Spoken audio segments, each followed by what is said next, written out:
Welcome, everybody, to the stand-up special for the Stream TV. Thanks for tuning in at home, lovely audience members. Hope you're prepared to laugh. Oh, my God, I got a chub. I got a little chub from that. Thank you. So how was everyone's Halloween? Good? Yeah? Dress up? This guy did blackface. It was horrible. We had a chat about it outside. Don't worry. He's never going to do it again. You have a few drinks, you know, everybody likes to party, have a good time. Except me, I have a problem. I haven't totally matured, you know. Sometimes I black out still. I'm not proud of it. Blackout Bryan is not a cool guy.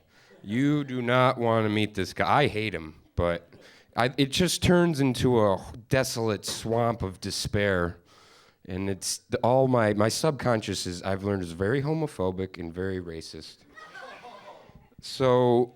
And girls are not attracted to it, but for some reason I just think I'm a fucking goddamn playboy just shuffling up to him. What are you doing? You look sexy. Come lay in the bathtub with me. We'll fill it with sangria. The worst was my friends had some people up to visit for Halloween. A bunch of chicks, you know. They came up. I'm like, all right, I'm going to score. Let's do this. And then we go out. And then we start doing shots, and like, uh-oh, Blackout Bryan, here he comes. And the one girl I had my eye on, I was like, sure thing, I got this. But really, in all actuality, this girl did not drive 2 hours to fucking try and lay and wallow in a bed of sheets with me. That was not the case. But I thought so. I told myself that. So she proceeds to deal with it how she can, because she realizes, she faces the facts. She's like, well, if I'm going to have to get down with this guy, I better get fucking shit-faced so it doesn't matter. So she starts doing shots. Pretty soon she's got a whole crowd of Armenian guys around her. I'm like, oh shit, this is going south real quick. But anyway, we finally get back to the house and she passes out drunk. Like most people, that's what happens when they black out. They drink too much, they puke, they go to sleep. Me, no, I just turn into a fucking asshole. So I'm standing there on the couch, right in her face, going, look what you did. What's wrong with you? We could have had sex tonight. Beautiful, lovely sex. Look at me, I'm like McConaughey. What's wrong with you? You're the worst. Ah, happy Halloween, bitch. It's horrible. Everyone was mortified. I heard about it the next day. I had to relive it. That's the worst part. You got to relive all your problems. Then you feel horrible, and that's what happens. And that's why I'm on the stage talking about my life and my problems, and you're laughing at me. So let's keep this going with our next guy. The lovely Andrew Jones does sets all over town. There we go. I'm going to pass it off to my man. Thank you guys so much. Woo! Amazing audience. Thank you guys. Before I came on, because I have family up in the East Coast, before I came on, my best friend, he hit me up. He was like, yo, Jones, yo, cuz, you mad funny, man. You know, kill it tonight. Big opportunity, man. I love you. No homo. I was like, yeah.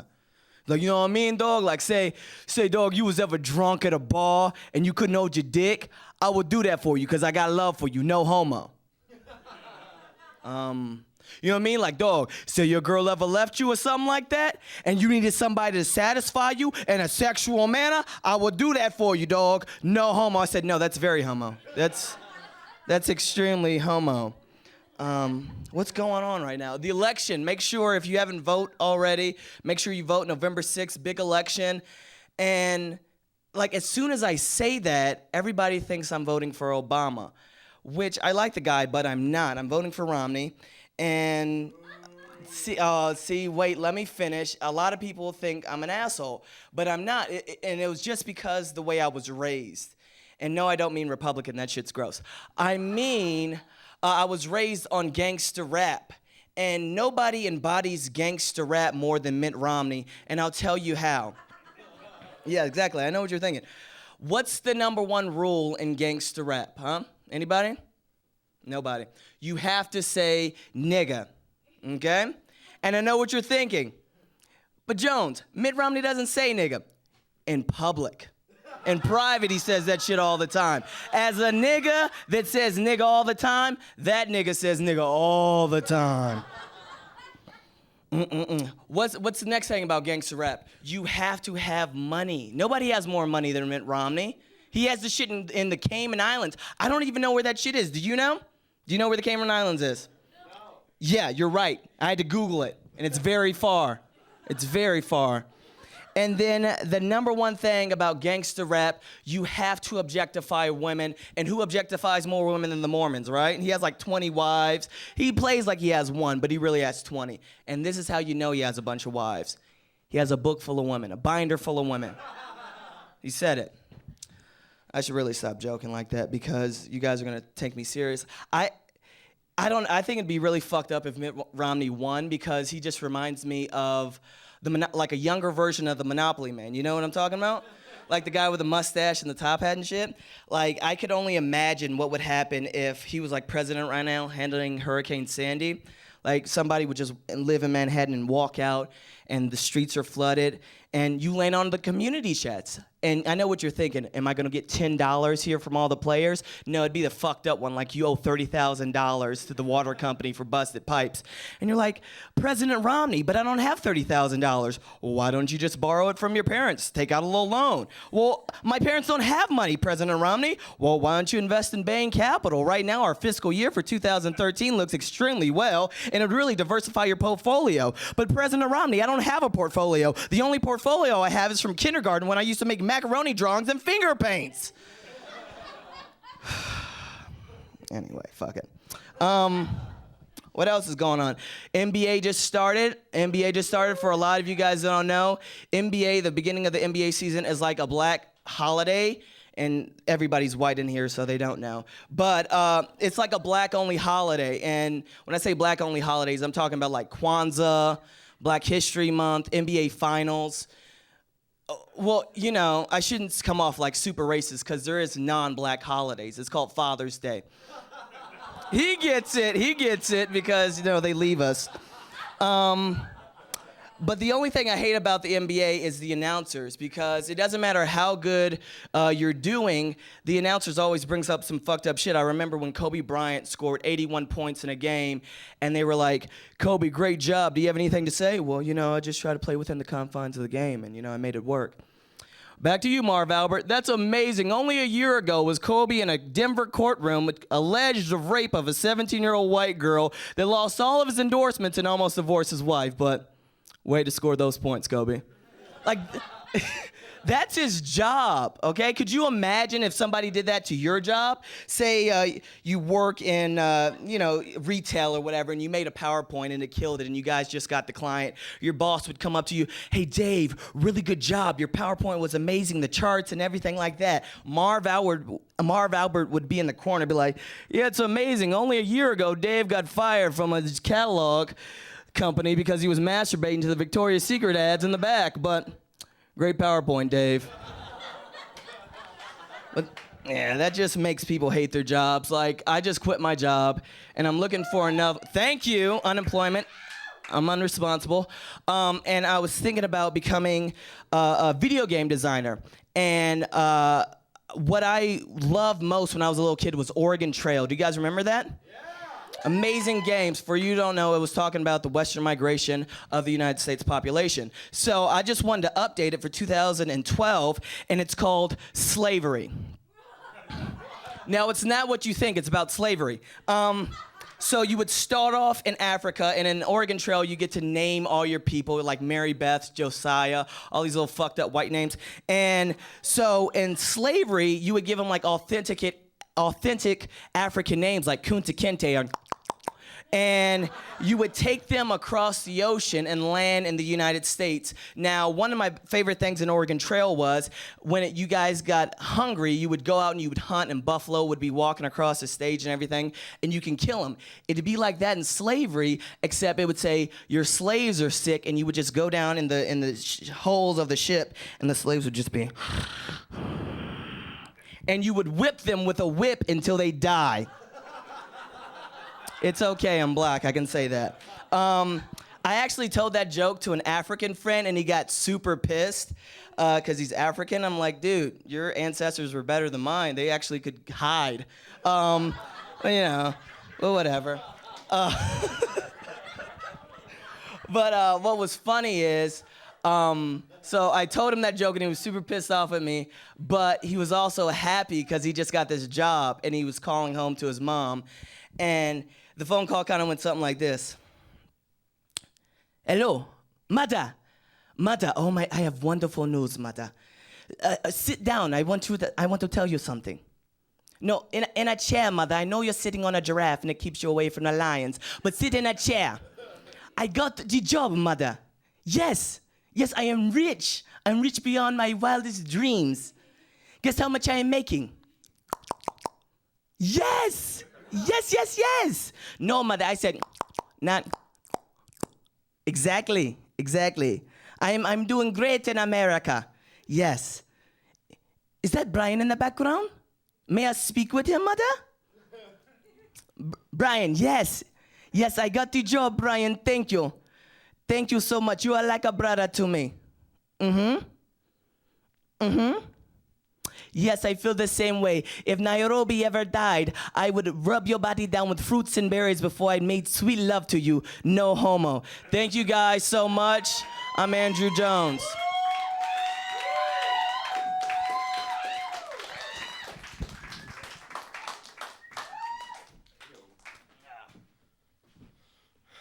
Now, how about that white guilt? Yeah, that is just brewing up inside you right now. Oh, I love black people. You know why I love black people? Because they can swear whenever they want. I was in the subway the other day. I'm walking down, some dumbass is chirping about something. This black lady walks in and goes, "Shut your motherfucking mouth, bitch." If I said that, I would have got arrested. Fucking, you got liberties. Take them. All right, we're going to keep the show rolling. Next guy coming to the stage, Tyler Westin. Good stuff, does comedy all over town, hosts a few TV shows. I'm sure he'll tell you about it. Here we go, my man. Thank you very much. No, I'm not going to tell you about the TV shows. Let's not talk about the past. Let's talk about the future. Andrew, I like the political stuff. Everyone's very political right now. Apparently, we have a very liberal crowd tonight, which is fine. Only problem I have is if you're apolitical or cynical about politics and white, you're automatically a Republican, which is not true. I'm just neither. I'm very cynical about politics. I just don't like having politics forced on me. Today that happened. I went and had a matinee, went and saw Tom Hanks in Cloud Atlas. It was awesome. Really enjoyed every part about the movie except for the guy's cell phone going off during the whole fucking movie in the front. No one wanted to tell him to shut the fuck up. I did. Everyone looked at me. Leaving the theater, enjoying my movie except for that part. Whoa, excuse me. I'm burping off of this Samuel Adams lager. I was ambushed by a Peace Corps ambusher. Do you call him a recruiter? I don't know. I don't know what his exact job was. I just know that he knew exactly what to pick out at Buffalo Exchange. He tried to corner me, and I tried to go around him, and I very politely acted like I was talking on my cell phone, which is a universal signal for, I don't want to talk to you. He still stood in my way and tried to talk to me about Afghanistan. And I said, "I'm good, bro." And he stood in front of me and he said, "Afghanistan's not good, bro." Really? I'm trying to fucking enjoy my day. You're trying to talk to me about Afghanistan? Nobody gives a fuck about Afghanistan. Afghanistan doesn't give a fuck about Afghanistan. If they did, they wouldn't have named it Afghanistan. They would have named it something cool, like Vegastan or Hawaii-stan. If you called it Hawaii-stan, then maybe I would stop and fucking listen to you. Maybe I would actually go there with you. I wouldn't realize where I was until I got off the plane expecting a half-naked lady putting flowers around my neck, and instead I had your Buffalo Exchange ass waiting for me at the end of the plane going, "Welcome to Afghanistan. The next year of your life is fucked." When I think of a place called Afghanistan, I think of a very hot desert with a lot of people that don't like me. I grew up with a lot of Christians around me, and that's pretty much how they articulated hell to me. So why would I want to go to this place that you're trying to sell to me very aggressively for a place called Peace Corps? Don't force your politics on me. Now, that being said, I would vote for Hillary. For no political reason other than it would be cool to have a female president. If we had a female president, careful on your yipping over there, roommate. My female roommate, who would love to see a female president for completely opposite reasons. I would like to see her as a president because it would be the first time in our nation's history that a man could walk into a bar, walk up to a chick and say, buy your own fucking drinks from now on. We have equality. We have equality. Maybe you could pick up a bar tab from time to time. But that'll never happen, obviously. I'll tell you who I blame. Walt motherfucking Disney. Stay with me now. We have a whole generation of women that have now come of age, raised by absentee parents and Walt Disney films. My dating life is full of women with unrealistic fantasies perpetuated by Disney. A bunch of sleeping beauties laying around the house all day waiting for Prince Charming to come home and awake them from their Valium-induced comas.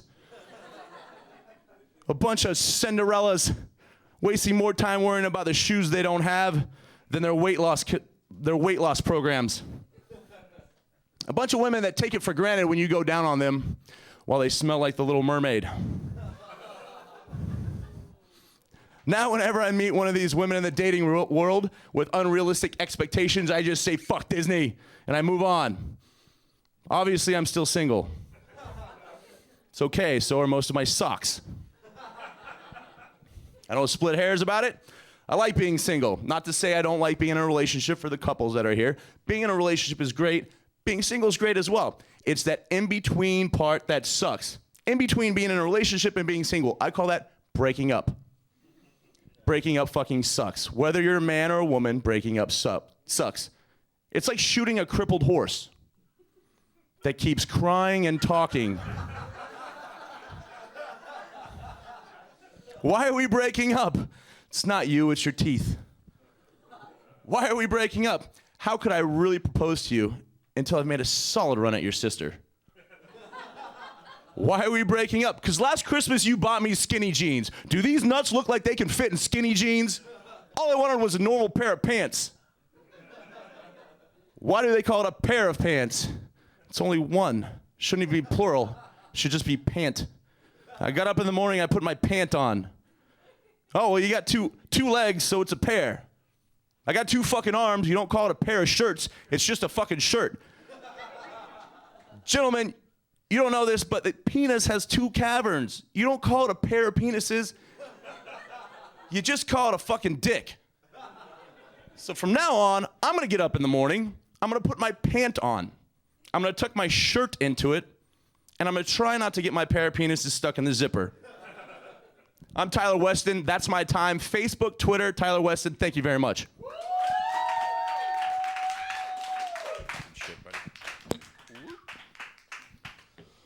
Ooh, aggressive.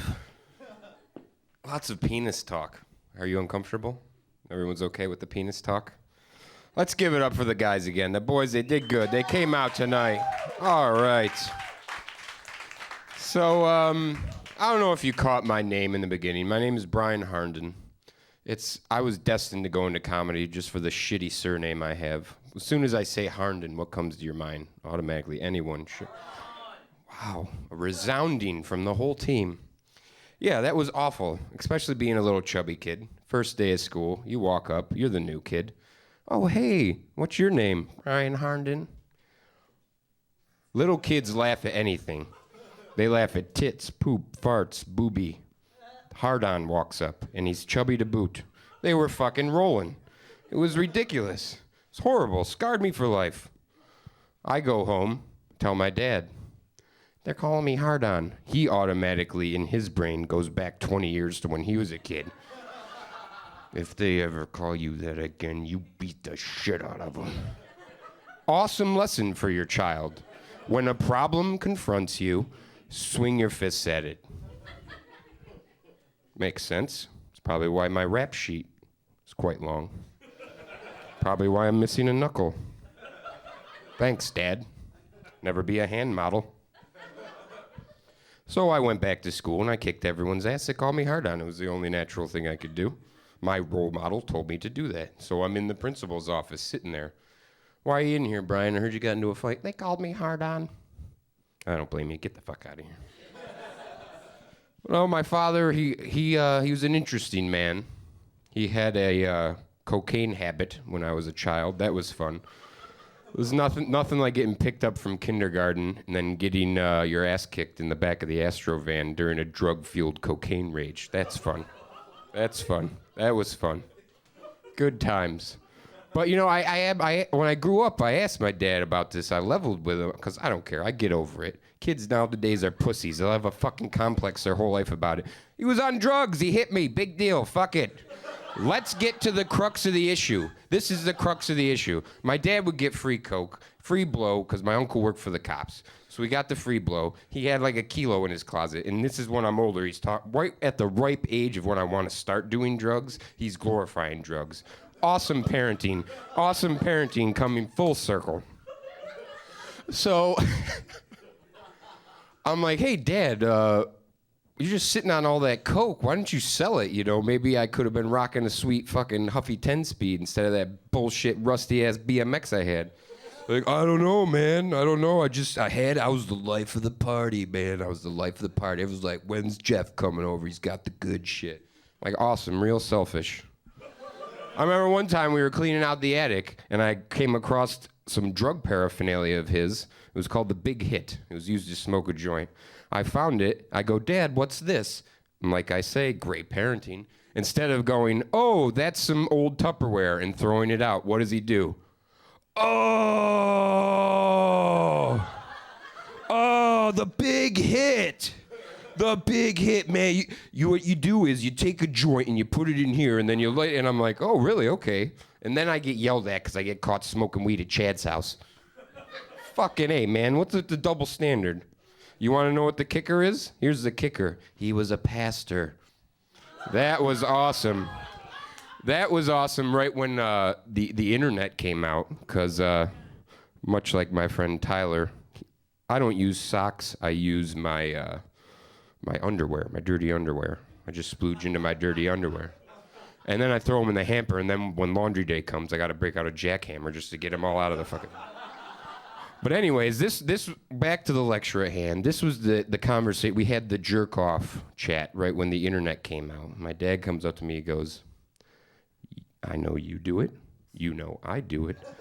As long as she doesn't find out, everything's going to be okay. And then I would get yelled at because I'd throw fucking jizzy Kleenexes in the toilet. What's wrong with you? Those aren't meant to be flushed down the system. The septic tank's going to explode. You throw them in the trash. It's right next to the computer. It's filled with mine. Why didn't you get the clue? We got to talk about this again? Again. Yeah, good times in the Harnden household. Great times. My mother was a saint, though. She was the best. She had to put up with all that shit. So, like, can you blame her? Fuck. She would always get him. Always get him. Fucking, he'd be doing something, and she'd just be back there going... When he'd be on one of his rampages, when he'd be fucking being an idiot. So I could never get back at my dad because I'm a little kid, except when we were in the car. When we were taking long trips, you know, couples inevitably start fighting. So my dad, usually for the first half hour, would be like, shut up and enjoy the scenery. And then finally, he would get to him, he'd just pull off to the side of the road, stop the car, get out in a huff like a child, and go, you drive. So then when he'd sit back down in the passenger seat and he'd look in the rearview mirror at me, I'd just be going. Good times, right? Anyways, you know how you got the friend you don't talk to anymore? The guy that you just hung around with because he was stupid and you like to hear what dumb shit he would say? I had one of those. And I'm from upstate New York. So, there we go. I like that. So we would, it was mid-90s, my formative years, when hip-hop exploded. So we were a bunch of suburban white kids fucking wearing Nautica and Tommy Hilfiger and sagging our jeans and trying to be hard. But my friend Steve took it to another level. Steve was like, he was one of those hill people. You guys probably don't have that out in here in LA. They lived up Oxbow Road in the hills. So he was one of the hill people, which is like hillbilly, but here's this hillbilly kid who's dumb as shit, trying to be fucking gangster, like at school every day. And he would just say the dumbest shit. I call him Ignorant Steve. Looking back on it, I should have said it then. It might have ended a lot of torment that happened to me. But ignorant Steve would come up and be like, "You're doing it all wrong, Bryan. You're doing it all wrong. You gotta stop giving a fuck." I didn't give a fuck for a whole month. I wound up in jail. I didn't give a fuck. Got me free clothes, 3 hots in the cot. I learned how to make jail wine. All you gotta do is take some orange juice, put a piece of bread in it, mix some sugar in it, wait for it to ferment. Tastes like shit, but I don't give a fuck. I got wasted off that shit. It was great. Like, God damn it, Steve, why are you telling me about this shit? What the? This is horrible. Hard-on can't take it. And then I remember I had a shitty high school job at McDonald's. You know, you work at McDonald's so you can fucking buy more McDonald's. It's like, what the fuck else are you gonna buy in high school?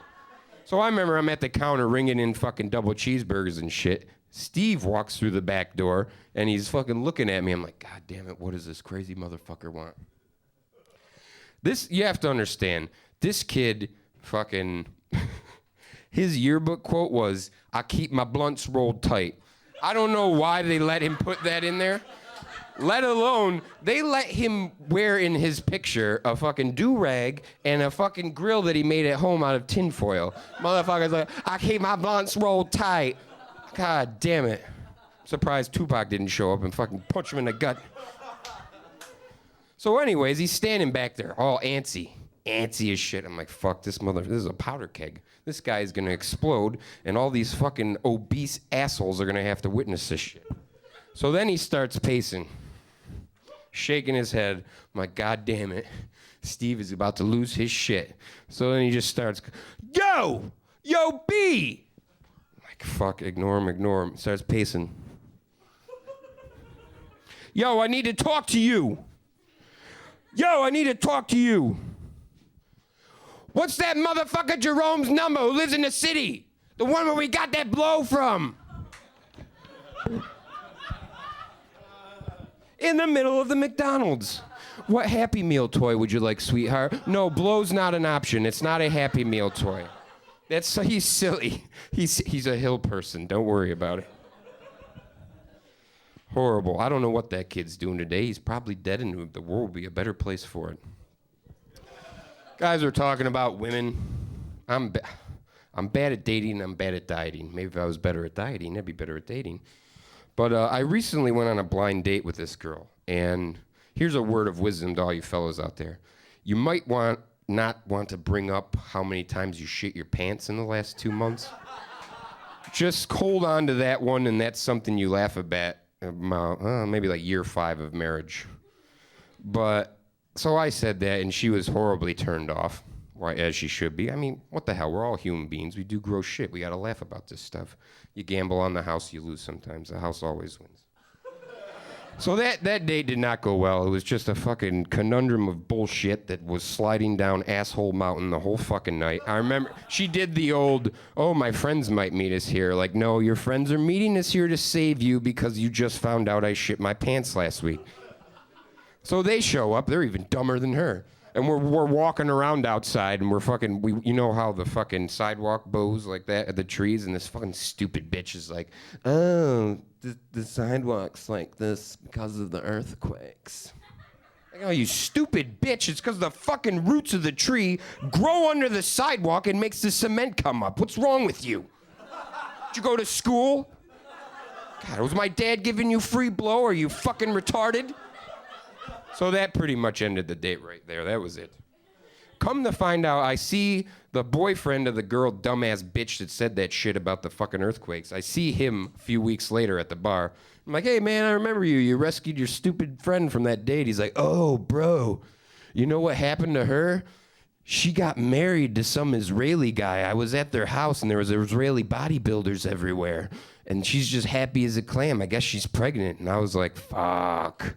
What am I doing if I was the catalyst for her to enter into a fucking life that is that goddamn bad? I need to fucking go home and reassess the situation.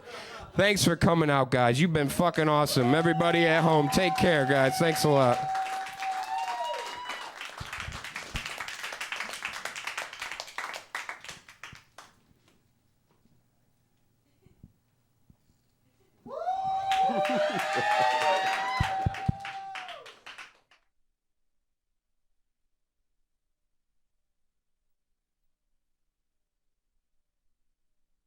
losing stuff. Clean them out.